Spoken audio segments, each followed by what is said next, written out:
Hi guys, very welcome to Mentour, yet another video podcast. I want to start this short video with sending out my absolute condolences to all of the victims of the horrible terrorist attack that happened last night in Paris.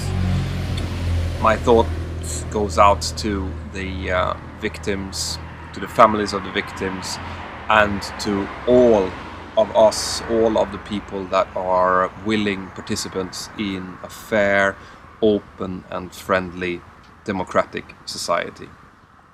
These kind of attacks are not only an attack on the individuals that are being subjected to the attack, but an attack on the entire society as we know it. And it is our job now to not let them succeed. Any terrorists, the main objective of any terrorist attack is to plant fear in the hearts of people and to make people stop doing what they do best, which is to be friendly and open to each other, to show tolerance to each other.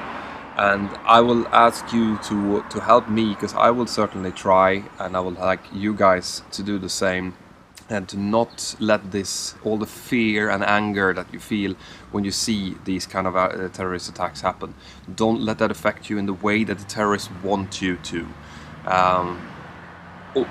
Do the opposite. Try to be more open. Try to connect with more people, to reach out your hand and help whenever you can, because then the terrorist attacks will not have the effects that the terrorists want, and hopefully we can get an end to this all and once and all forever.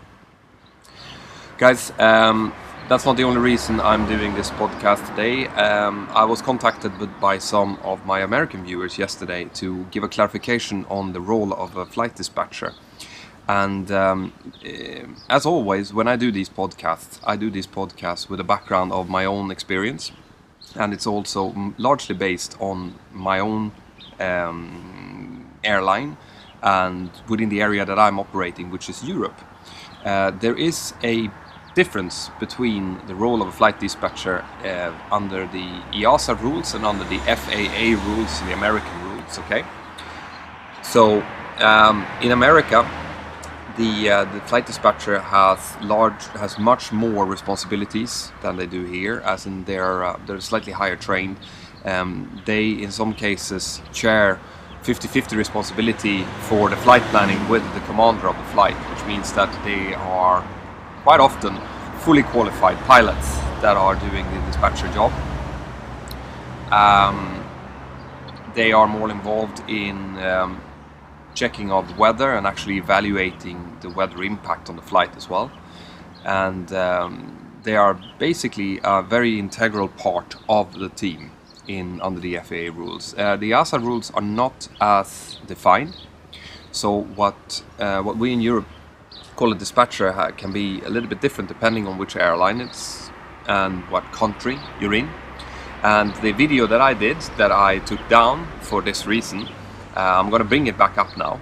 But in that one I'm talking about the role of the dispatchers within the airline that I'm working for under the EASA rules. And in my airline they are doing a lot of, like I was saying in the video, coordinating the work of the check-in, the ground crew, the gate crew, and flight crew and cabin crew. They are the ones who are doing the load sheets.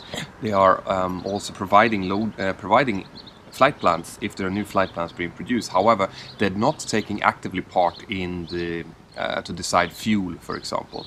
They're just providing the weather, for example, but they're not interpreting the weather. They're just giving the weather to us. They're doing the load sheets, but they're not having an active input into how much fuel we are going to take for the next flight, for example. They do this in America. So there are quite big differences in what's considered a flight dispatcher under the FAA rules and under the EASA rules. Okay, so I hope that clarifies something for you.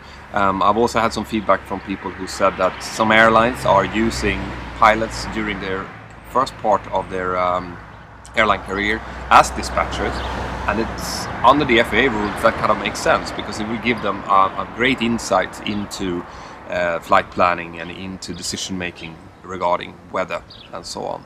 So it's not as often done in Europe, to my knowledge, but it might be more common in the United States, for example. Okay. So, and I also want to clarify this, guys, because I feel it's really important.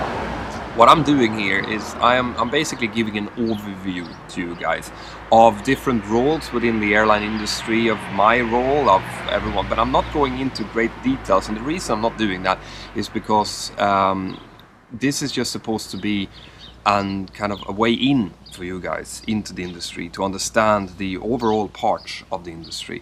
If you want detailed descriptions of different types of job within the industry and so on, there are a lot of documents available on the internet doing this. So I'm going to give you my view, and this is me. I'm not just representing anyone else than me, as I always say. And I'm doing my best to tell you guys my view on different things and stuff. But you know, from time to time you might disagree with some part of it, and that's fine with me. And I really like the way that you are giving me that kind of feedback, so that I can clarify things if there's things that I haven't explained in a good way, and also to make sure that the message that's going out is as correct as possible. So guys, I am hoping that you will have a fantastic weekend, and that you are continuing to enjoy my videos. Please press like if you do, and leave your comments and your questions below. Have a fantastic weekend, and I'll see you next time.